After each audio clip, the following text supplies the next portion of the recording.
3 আগষ্ট হ'ব জাগিৰোডৰ বাবে ভাল দিন। সেই দিনটোতে ভূমি পূজন আৰু নিৰ্মাণ কাৰ্য আৰম্ভ হ'ব টাটা ছেমিকণ্ডাক্টৰ প্ৰকল্পৰ।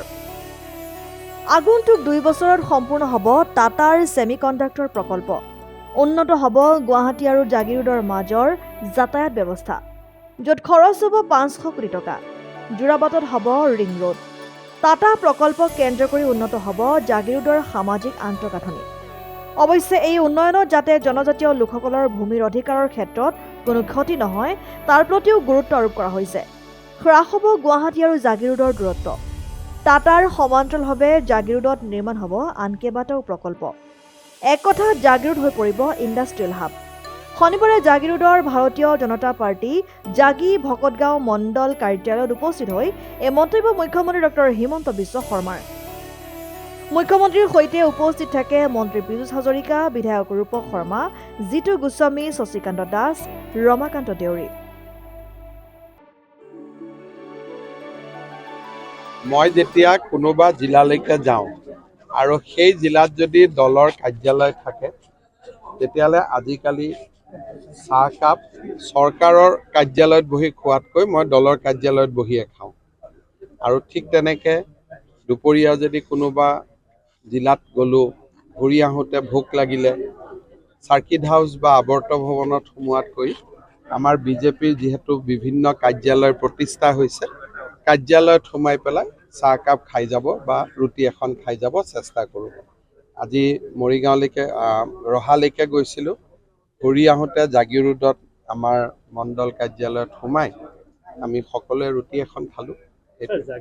জাগিৰোড যিহেতুকে এক উদ্যোগিক ক্ষেত্ৰলৈ পৰিণত হোৱাৰ পথে আগবাঢ়িছে, ইয়াৰ পিছত কেনেধৰণে গুৱাহাটী চিটি এক্সপানশ্যনৰ 3 আগষ্ট তাৰিখৰ পৰা আমি আশা কৰিছোঁ যে টাটাৰ ছেমিকণ্ডাক্টৰ প্ৰজেক্টত আমি ভূমি পূজন কৰিম।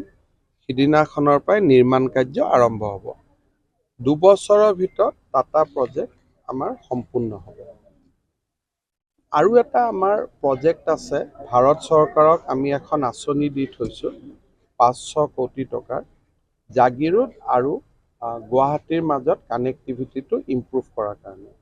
এতিয়া ইয়াত যিটো ৰিং ৰোড হ'ব, ৰিং ৰোডে এটা পৰ্যায়লৈকে আমাক কানেক্টিভিটি দিব, কিন্তু বাকী কানেক্টিভিটিখিনি আৰু সুন্দৰ কৰাৰ বাবে আৰু আন সুবিধা, ভাল ষ্টেডিয়াম, স্কুল, কলেজ এইবিলাকৰ কাৰণে আমি এখন 500 কোটি টকাৰ আঁচনি দি থৈ দিছোঁ। সেই আঁচনিখনৰ অনুমোদন হ'ল জাগিৰোডত টাটা প্ৰজেক্টটো কেন্দ্ৰ কৰি বহুতখিনি সামাজিক ইনফ্ৰাষ্ট্ৰাকচাৰ ডেভেলপ হ'ব। লগে লগে আমি এইটো কথাও সচেতন, যিহেতু জাগিৰোডৰ আশে পাশে আমাৰ তিৱা জনজাতিৰ লোকসকল বসবাস কৰে, গতিকে আমি সম্প্ৰসাৰণটো এনেকৈও বিচৰা নাই যাতে জনজাতি লোকসকলৰ ক্ষতি হয়। কেতিয়াবা কি হয়, বহুত ভূঞে বাৱে কাম হ'লে মানুহৰ মাটিও হেৰাই যায়। সেইকাৰণে আমি সাৱধানে অলপ কৰি কামখিনি কৰি গৈ আছোঁ, যাতে আমাৰ জনজাতীয় লোকসকলৰ হাতৰ পৰাও ভূমিৰ অধিকাৰ নেহেৰুৱায় আৰু ডেভেলপমেণ্টখিনি অকল সামাজিক ক্ষেত্ৰত হয়, যেনেকৈ কলেজৰ হওক, আমাৰ ষ্টেডিয়াম এখন হওক, য'ত কোনো মানুহৰ আপত্তি নাই, তেনেকুৱা ডেভেলপমেণ্ট কৰাৰ কাৰণে আমি চেষ্টা কৰি আছোঁ। খুব একদম মহানগৰলৈকে আমি ৰাতিৰ ভিতৰতে ৰূপান্তৰ কৰিব খোজা নাই, যাতে মানুহৰ মাজত কোনো এটা ক্ষোভ থাকি নাযায়। প্ৰধানমন্ত্ৰী ডাঙৰীয়াই আধাৰশিলা স্থাপন কৰিছিল, এতিয়া ভূমি পূজন হ'ব, কামো আৰম্ভ হ'ব আৰু 30,000 কোটি টকাৰ এটা ইনভেষ্টমেণ্ট।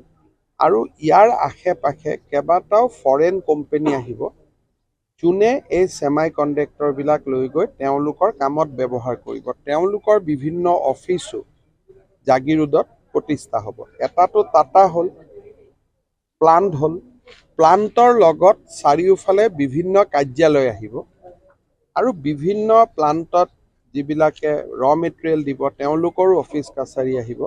গতিকে টাটাক বাদ দিওঁ আৰু বহুতকেইটা প্ৰতিষ্ঠান আমাৰ জাগিৰোডৰ পেপাৰ মিল ক্ষেত্ৰত বহাৰ সম্ভাৱনা আছে। ছেটেলাইট চিটি তেনেকেই হৈ যাব। মই যিখিনি কৈছোঁ যে অলপ ইনফ্ৰাষ্ট্ৰাকচাৰ ডেভেলপ হ'লে চিটি হৈয়ে যাব। ছেটেলাইট চিটি হ'বৰ কাৰণে গুৱাহাটীৰ লগত 2-3টা ৰাস্তা বনাব লাগিব যাতে চমুৱাই হ'ব পাৰে। আমাৰ মায়ঙেদি যোৱা ৰাস্তাটো ভাল কৰিব লাগিব, গুৱাহাটী হাইৱে ভাল কৰিব লাগিব। যোৰাবাটৰ এইখিনি যি আমাৰ পাহাৰ আছে সেই পাহাৰখিনি আমি কাটি চিধা কৰিব খুজিছোঁ ৰিং ৰোড প্ৰজেক্টত, যাতে যোৰাবাট পাৰ হওঁতে আমাক 3 মিনিটো নালাগে। অৰ্থাৎ গুৱাহাটী আৰু জাগিৰোডৰ ডিষ্টেঞ্চটো নিজে নিজে কমি যাব। হেৰি দেখা গৈছে কি টাটাই ছাৰ ইয়াৰ পৰা যি বেংগলোৰ ইয়াৰ পৰা লৈ গৈছে মানে টাটাই সংস্থাপন দিয়াৰ কাৰণে যি ছোৱালী প্ৰথমবাৰ লৈ গৈছে 550টা ছোৱালী লৈ গৈছে, সেইটো ঠিক আছে। এতিয়া দেখা গৈছে কি মানে আৰু ছোৱালীবিলাকে মানে আকৌ মানে কি ইয়াত পাব বুলি গোটেই ছোৱালীবিলাক লৈ গৈ আছে, কি যোৱাটোতো ভাল কথা। আমাৰতো ক'ব গ'লে আমাৰ গোটেই অসমৰ মিয়া ল'ৰা ছোৱালী বেংগলোৰ কেৰালা চবতো ভৰ্তিয়ে হৈ আছে, গৈয়ে আছে, কামটো কৰিয়ে আছে। আৰু এখন ভাৰতৰ যিটো বিকাশ, উদ্যোগিক বিকাশ, তাৰ সুযোগ আজি কোনে লৈ আছে? কেৰালাত গ'লে মই বৰপেটা ল'ৰা ছোৱালীয়ে লগ পাই থাকোঁ। এবাৰ কেৰালাত মই গৈছোঁ, মোক আহি কৈছে দাদা আমি বৰপেটীয়া, কলগেছিয়া, জনিয়া। ভাৰতখনতো আমাৰেই, গতিকে অকল এই গোটেই সুবিধাবিলাক কমোৱা মুছলমান মানুহখিনিয়ে লোৱাৰ জেগাত যদি আমাৰ হিন্দু মানুহখিনিয়েও লয় তাতনো বেয়া পাবলগীয়া কি আছে? গতিকে সেইটোতো আদৰণিহে জনাব লাগে যে আমাৰ মানুহে গৈছে, বাংগালোৰত গৈছে, কাম কৰিছে। চল চক্ৰান্ত কৰি চাকৰি দিম বুলি বোলে মানৱ সৰবৰাহ কৰিছে, তেতিয়া বেলেগ কথা। চাকৰি কৰিবৰ কাৰণে যদি কোনোবা ইয়াৰ পৰা মানুহ গৈছে, তাততো এইটো আমি আদৰণিহে জনাব লাগে। ঘৰত ইয়াত যদি 3,000 টকা ইনকাম পোৱা নাই, 20,000 টকা ক'ৰবাত গৈ কাম কৰি আছে, ভাৰতখনতো আমাৰে হয়। গতিকে আমাৰ দেশত আমি নগৈ কোনে যাব? এতিয়া আমাৰ দেশত কোন গৈছে? যিসকল বাংলাদেশৰ পৰা আহিছিলে 20, 30, 40 বছৰ আগত, তেওঁলোকে হায়দৰাবাদ, অন্ধ্ৰপ্ৰদেশ, বাংগালুৰুত গৈ সুবিধা লৈ আছে। তাৰ জেগাত আমি দাস কলিতা মানুহবিলাকেও সুবিধা ল'ব লাগে, একোতো বেয়া কথা নহয়।